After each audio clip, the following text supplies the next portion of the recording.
આ વચ્ચે એક સૌથી મોટા અને મહત્વના સમાચાર પ્રાપ્ત થઈ રહ્યા છે. વિરમગામ ડાંગર કૌભાંડને લઈ અને અત્યારના મોટા સમાચાર. પોલીસથી ભાગતો ફરતો આરોપી. એબીપી અસ્મિતા ઉપર એક્સક્લુઝિવ. આરોપી ખરીદ અધિકારી એચ.એમ. ઠાકોર એબીપી અસ્મિતા ઉપર એક્સક્લુઝિવ. ડાંગર કૌભાંડને લઈ અને આરોપી ખરીદ અધિકારીનો મોટો દાવો. નિગમના ઉચ્ચ અધિકારીઓએ કૌભાંડ આચર્યાનો આરોપ છે. વર્ષ 2022 અને 23ની ટેકાના ભાવે ખરીદાયેલી ડાંગરમાં આ કૌભાંડનો આરોપ છે. સુમન દેશમુખ, સોનલ પરમાર અને પિનાકિન જાદવે કૌભાંડ આચર્યાનો આરોપ. રાજ્યના એમએસપી મેનેજર સુમન દેશમુખ કૌભાંડમાં સામેલ હોવાનો દાવો છે. અમદાવાદ જિલ્લા ગ્રેડ 2 અધિકારી સોનલ પરમાર કૌભાંડમાં સામેલ હોવાનો ખરીદ અધિકારીનો છે દાવો. અમદાવાદ જિલ્લાના નાયબ મેનેજર પિનાકિન જાદવ કૌભાંડમાં સામેલ હોવાનું પણ સામે આવ્યું છે. વર્ષ 2022-23ની ટેકાના ભાવે ખરીદાયેલી ડાંગરના કટ્ટામાં ધૂળ ઢેફા હતા તેવું ખરીદ અધિકારીએ કહ્યું છે. જે ફરિયાદ નોંધાવવામાં આવી છે મામલતદાર દ્વારા, તેની અંદર તમને આરોપી બતાવવામાં આવ્યા છે કે આ જે કૌભાંડ થયું, ગેરરીતિ થઈ, એની અંદર તમારી પણ સામેલગીરી છે. અમારી સામેલગીરી નથી એમાં. એ આગળના વર્ષનું કૌભાંડ હતું અને આમાં 23-24માં લાઈન ઊભું કરેલું છે. કઈ રીતે? કેમ કે એની અંદર તો તમને આરોપી બતાવ્યા છે. જો તમે આરોપી નથી તો તમને શું કામ આરોપી બતાવે?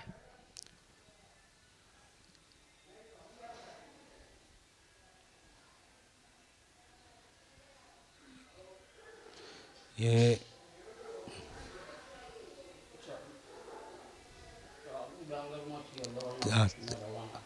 ચાલુ જે નવી ખરીદી કરેલી હતી એમાંથી ગયા વર્ષમાં ડોંગરની રવાનગી થતી હતી એમાં માલ સગે વગે કરેલો છે. તો એ જે માલ સગે વગે કર્યો એ તમારા ધ્યાનમાં હતું? 45 દિવસ તમે ત્યાં કામગીરી કરી? ના, મારી ધ્યાનમાં આવેલું નથી.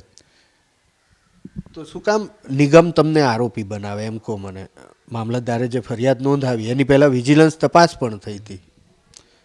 આમાં જે મારી ખરીદીમાં કટ્ટા ઘટ્યા એટલે મને આરોપી બનાવ્યો છે. કટ્ટા ઘટ્યા એનો મતલબ જ એ છે ને કે તમારી જે જવાબદારી હતી એની અંદર ક્યાંક ગેરરીતિ થઈ છે. મેં તો પૂરા ખરીદેલા જ હતા, પણ જાવકમાં જે ગડબડ થઈ છે એ ગયા વર્ષની થઈ છે. હું એ જ કહું છું કે તમે કહો છો કે તમે પૂરેપૂરી ડાંગર ખરીદી, તો પછી ખોટી એમએસપી રિસિપ્ટ બનેલી છે, એ વાત તો સાચી છે? એ મારી ધ્યાન બહાર જ રિસિપ્ટ બનેલી છે. મને જેવી ખબર પડી એ મેં હેડ ઓફિસમાં રિપોર્ટે કરેલો છે. મારો હજી સવાલ એ છે ઠાકોર સાહેબ કે તમે કહો છો કે તમે તમારી જવાબદારી સારી રીતે નિભાવી છે, ગેરરીતિમાં ક્યાંય તમે છો નહીં. તો મારો પ્રશ્ન એ છે કે તો આરોપી નિગમ તમને શું કામ બનાવે? વય મનુષ્યથી આપણને આરોપી તરીકે વડી કચેરીના અધિકારીઓથી એ આરોપી બનાવી દીધા આપણને. શું કામ?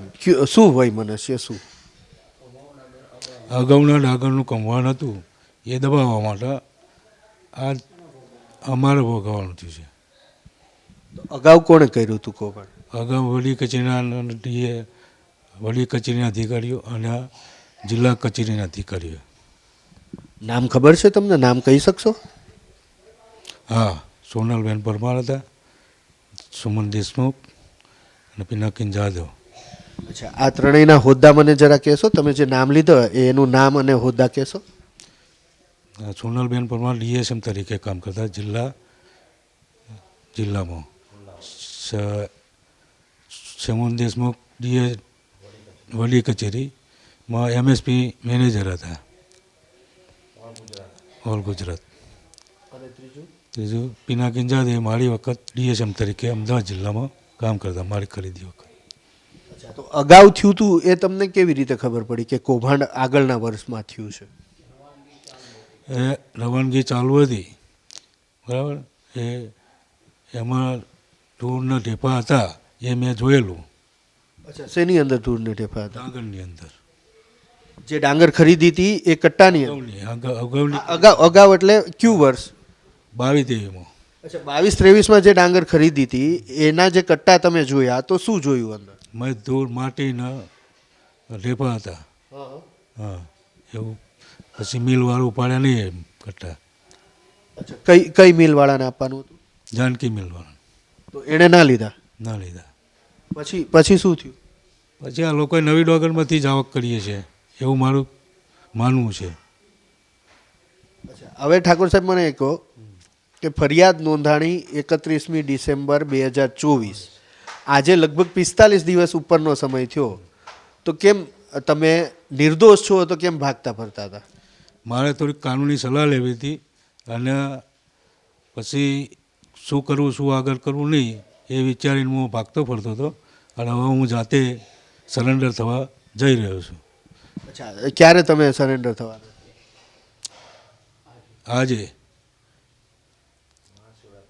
મહાશિવરાત્રિના દિવસે. અચ્છા, આજે મહાશિવરાત્રિ છે, તો પછી તમને કાનૂની સલાહ કોણે આપી કે તમે કહો છો કે કાનૂની સલાહ લેવી હતી, તો કોણે આપી કે સરેન્ડર થવાય?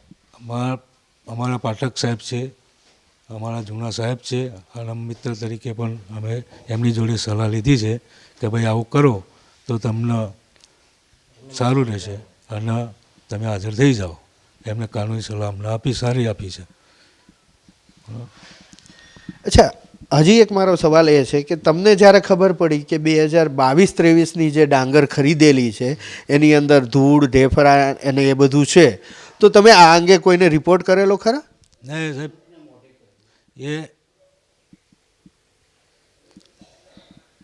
એનો તો નથી રિપોર્ટ કર્યો આપણે કોઈનો. તો તમારે ના કરવો જોઈએ? તમારા ધ્યાનમાં આવ્યું તો તમારે ના કહેવું જોઈએ કોઈ ઉપરી અધિકારીને? મૌખિક કીધેલું. કોને કહ્યું હતું મૌખિક? દેશમુખ સાહેબ. તો એમણે કોઈ કાર્યવાહી કરેલી? ના, એ જાતે જ રવાનગી કરાવવા આવતા હતા ત્યાં જૂનો માલ. કોણ? દેશમુખ સાહેબ. વિરમગામમાં? હા, સોનલબેન પરમાર, દેશમુખ સાહેબ એ જૂનો માલ રવાનગી કરાવવા આવતા હતા. આજે ખરાબ તમે જે કહો છો ધૂળ રેફા? હા, જાતે આવતા હતા, ત્યાં આવતા હતા રૂબરૂ. પણ આપણને આવી કોઈ એ વખત પેલી એ નથી ખબર નથી કે આ રીતે થયેલું છે આગળ. ખબર નથી એ વાત ઠાકોર સાહેબ હું નથી માનતો, કેમ કે તમે જ કહો છો કે તમને ધૂળ ઢેફા, મારો સવાલ સાંભળો, તમે જ કહો છો કે ધૂળ ઢેફરા અને એવો ખરીદેલો માલ તમે ત્યાં જોયો, ઉપરી અધિકારી ત્યાં આવે છે, તમે કહો છો રવાનગી કરે છે, તો એક સરકારી કર્મચારી તરીકે તમારી ફરજમાં નથી આવતું કે તમે કોઈને આ અંગેની જાણ કરો કે અહીંયા આવું કંઈક થઈ રહ્યું છે? વડી કચેરીને અધિકારીઓ પછી આપણે કોઈને ફરિયાદ કરીએ સાહેબ? ત્યાં જ હોય હાજર. એમને ખબર જ છે કે ઢોલ ટેપાવાળો માલ છે, તો આપણે આગળ કોને ફરિયાદ કરીએ? ટૂંકમાં તમે નિર્દોષ છો અને તમારા જે ઉપરી અધિકારી છે એમણે આ કર્યું? હા, આપણે નિર્દોષ. આ રિપોર્ટ મેં જેવો મને લાગ્યું કે એવું રિપોર્ટ મેં પેમેન્ટ અટકાવવા માટે મેં કરેલો રિપોર્ટ. એ શું રિપોર્ટ કર્યો હતો? કેટલા કટ્ટાનો રિપોર્ટ કર્યો હતો? એ 90,915 કટ્ટાનો રિપોર્ટ હતો. કેટલો? 90,915 કટ્ટાનો. તો જે ફરિયાદ નોંધાણી છે એ તો ઓછા કટ્ટાની છે. એ પછી સેટલમેન્ટ કરી થોડા કપેલા કર્યા કટ્ટા. કોણે કોણે સેટલમેન્ટ કર્યું? એ સુફિયાન છે, બીજા અધિકારીઓ બધા છે, એમને સેટલમેન્ટ કરી પછી આટલા કટ્ટાનું પેલું બનાવ્યું છે. અચ્છા, સુફિયાનને તમે ઓળખો છો? સુફિયાન તો હા ત્યાં કોન્ટ્રાક્ટ કામ જ કરતો હતો એટલે ઓળખો તો ખરો જ. તો સુફિયાનનું કામ શું હતું? એ તો પ્રાઇવેટ માણસ છે. પણ એ ત્યાં વહીવટદાર જ એ તરીકે જ કામ કરતો બધાના. કેવી રીતના શું કામ કરતો? એ ત્યાં માલ ઉતારો, માલના મજૂરો મૂકવા એ બધું કામ જ કરતા હતા. તમારી જે સાથે કામ કરનાર હતા અજય ચૌધરી, બરાબર, એણે એક નિવેદન આપ્યું છે અને નિવેદનમાં એવું કીધું છે કે ગોડાઉન મેનેજર અને ખરીદ અધિકારીએ મને એવું કીધું હતું કે સુફિયાન મંડળી જેમ કે એમ કરી દેવાનું. એ વાત ખોટી છે. મેં કોઈ સૂચના આપી જ નથી. મૌખિક કે લિખિત કોઈ સૂચના કોઈને આપેલી નથી મેં કે ભાઈ આ કરવું કે તે કરવું. તો આ અજય ચૌધરીએ કેમ આવું નિવેદન આપ્યું? અજય ચૌધરીએ કોઈને શીખવાડ્યું છે કે ભાઈ આમનું નામ આપો. હા, એ સુફિયાન કેમ કરવાનું હતું એમને શીખવાડ્યું છે કે આમનું નામ આપો. તો સાહેબ અત્યારે તમે જે 3 નામ લીધા એવું બને ને કે તમને કોઈએ શીખવાડ્યું હોય કે આ 3 નામ લેવાના? ના ના, મને કોણ શીખવાડે છે? મેં જોયું છે એવું કીધું છે તમને. તો તો બીજા બધા અધિકારીને છોડીને આ 3 નામ જ કેમ? એની મને એક સ્પષ્ટ કહી દો કે શું એમનો રોલ હતો, કેવી રીતે તમે કહી રહ્યા છો કે આ 3 અધિકારી છે? આ 3 અધિકારી ત્યાં રૂબરૂ આવતા હતા અને રવાનગી કરાવતા એટલે મેં નામ દીધા છે. સોનલબેન તો 15 દિવસ સુધી ત્યાં હાજર હતા રવાનગીમાં. અચ્છા, તો તમારું કહેવાનું શું છે કે તમે આ કર્યું નથી અને આ નિગમના 3 અધિકારીએ કર્યું? એ બધા મિલી ભગત જ છે, સુફિયાનના બધા કોન્ટ્રાક્ટર ને બધા, એમાં મારો કોઈ રોલ નથી. તો હવે છેલ્લો સવાલ હું પૂછું કે જે ફરિયાદમાં છે એટલું જ કૌભાંડ છે કે એના કરતાં મોટું કૌભાંડ છે આ? એ મારા અંદાજ પ્રમાણે ફરિયાદ કરતાંય વધારે હશે કૌભાંડ. ખૂબ